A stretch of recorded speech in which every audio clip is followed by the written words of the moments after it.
China's digital currency finds its first cross-border payments buddy, Hong Kong. The possible plan to create a parallel financial system also adds bump to pay in new domestic trial. China has found the first jurisdiction willing to entertain the idea of using its digital currency for cross-border payments, Hong Kong. The CEO of Hong Kong's Monetary Authority, HKMA, Eddie Yu, on Friday posted an article titled, "A New Trend for FinTech, Cross-Border Payment," that discussed how the authority is working to advance such payments. The post ended by revealing that the authority and the Digital Currency Institute of People's Bank of China (PBOC) are discussing the technical pilot testing of using eCNY, the digital renminbi issued by the PBOC, for making cross-border payments, and are making the corresponding technical preparations. As the renminbi (RMB) is already in use in Hong Kong and the status of eCNY is the same as cash in circulation, it will bring even greater convenience to Hong Kong and mainland tourists, Yu wrote, before noting that discussions are preliminary and there is no timetable for implementation. That talks have even begun is significant because one of China's motives for creating a digital currency is felt to be making it the preferred way to do business with the nation and therefore bypassing other payments networks.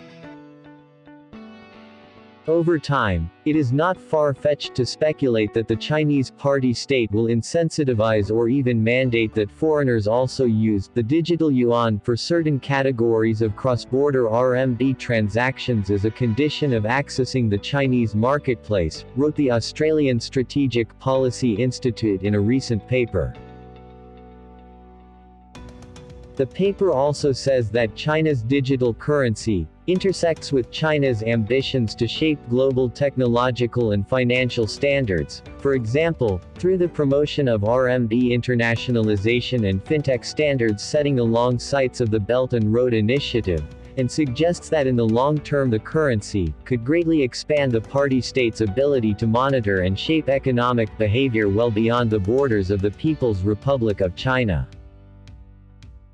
One way the currency could do so is by directing transactions with Chinese entities through payment systems that don't touch the Society for Worldwide Interbank Financial Telecommunication (SWIFT) system that currently dominates international payments. While SWIFT is developed and run by a cooperative, it was pressured by the USA to prevent Iran from using its services and has granted access to U.S. authorities to share transaction records as part of efforts to track financing of terrorism. Beijing will not want its ability to transact with the world to be subject to similar interventions, making international acceptance of its digital currency an important step. Hong Kong's status as a major financial services hub makes the announcement of the collaboration even more significant. That Hong Kong is keen to work with Beijing just after its independence was eroded is another matter to ponder. In mainland China, meanwhile, residents of the 10 million-strong southern city of Suzhou have been offered free wallets stuffed with around 30 United States dollars of the digital yuan.